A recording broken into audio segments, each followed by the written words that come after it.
છેલ્લા 2 દિવસથી તમે સોશિયલ મીડિયામાં કદાચ એક વિડીયો જોયો છે। અમદાવાદ શહેરના ગુજરાત યુનિવર્સિટી પોલીસ સ્ટેશનના હદ વિસ્તારમાં એક પ્રજ્ઞાચક્ષુ વ્યક્તિ, એક ભાઈ, એ નાનો મોટો વેપાર કરે છે, એમનો ગલ્લો છે, દુકાન છે, અને ત્યાંથી કેટલાક અળવિતરા તત્વો અમુક પેકેટ તોડીને જતા હોય એટલે પ્રજ્ઞાચક્ષુ વ્યક્તિ હાથ વીંઝોડીને એ લોકોને રોકવાની કોશિશ કરે। કદાચ આવી કોઈ ઘટનામાં એક અમદાવાદ ગ્રામ્ય વિસ્તારના એક મહિલા પીએસઆઈ એ આ વ્યક્તિને મારે છે। એટલું બધું મારે છે કે એમની આંખ સૂજી જાય છે, કદાચ એમની આંખ ફૂટતા ફૂટતા બચી ગઈ। એકથી વધારે મીડિયાની ચેનલો સમક્ષ આ પ્રજ્ઞાચક્ષુ વ્યક્તિ જણાવે છે કે મહિલા પોલીસ કર્મીએ ગુજરાત યુનિવર્સિટી પોલીસ સ્ટેશનની અંદર લઈ જઈ મને ઢોર માર માર્યો છે। આજે એ વાતને લગભગ 48 કલાક કરતાં વધુ સમય થયા।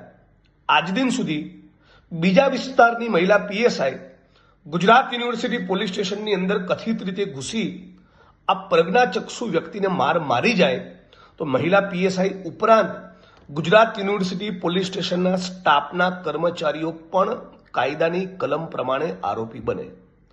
મુદ્દા નંબર 2 હત્તો એ છે કે આ બેન ટણીવાળા ટોન સાથે, માફીના ભાવ સાથે નહીં, જાણે ટણી કરતા હોય એવા ટોન સાથે આ પ્રજ્ઞાચક્ષુ વ્યક્તિના ઘરમાં ઘૂસીને એને કહે છે કે જે થયું ભૂલી જાઓ, પતાવટ કરી દો, વાર્તા પૂરી કરો।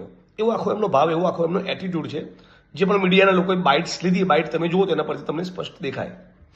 હવે સવાલ એ છે કે કદાચ કાલે ઉઠીને આ પ્રજ્ઞાચક્ષુ વ્યક્તિ એ પોતાની કોઈ લાચારીના કારણે કે ગરીબ માણસ છે, સામાન્ય વ્યક્તિ છે, પોલીસ સામે ક્યાં બાત ભીડવી એવી લાગણીના કારણે કદાચ કોમ્પ્રોમાઇઝ કરી લે।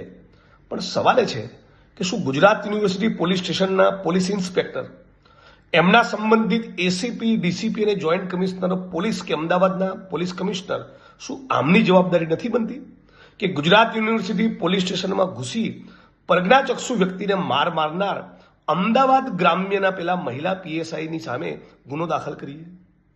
એ જ પ્રમાણે અમદાવાદના એસપી અને આઈજીની જવાબદારી નથી બનતી કે આ મહિલા કર્મચારીની સામે ખાતાકીય તપાસ હાથ ધરે, તાત્કાલિક અસરથી એને સાઇડલાઇન અને સસ્પેન્ડ કરવામાં આવે અને પછી આગળ જતા તપાસમાં ખુલે કે ખરેખર અમને પેલા પ્રજ્ઞાચક્ષુ વ્યક્તિને માર્યો હતો અને ગુજરાત યુનિવર્સિટી પોલીસ સ્ટેશનમાં લઈ જઈને માર્યો હતો, તો એમણે પણ ફોજદારી ગુનો દાખલ કરવો જોઈએ।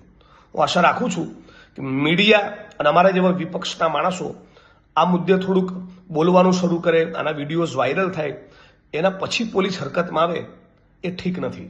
આટલો પ્રાઇમા ફેસી સ્ટ્રોંગ કેસ છે। પ્રજ્ઞાચક્ષુ વ્યક્તિને કોઈ ધારાસભ્ય, સંસદ સભ્ય મારે કે કોઈ પીએસઆઈ કે પીઆઈ મારે, એ ભોગ બનનાર વ્યક્તિની યોગ્ય રીતે ફરિયાદ લઈ માર મારનાર પીએસઆઈની સામે ગુજરાત યુનિવર્સિટી પોલીસ સ્ટેશનમાં ફોજદારી ગુનો દાખલ કરવામાં આવે એવું માંગ કરું છું।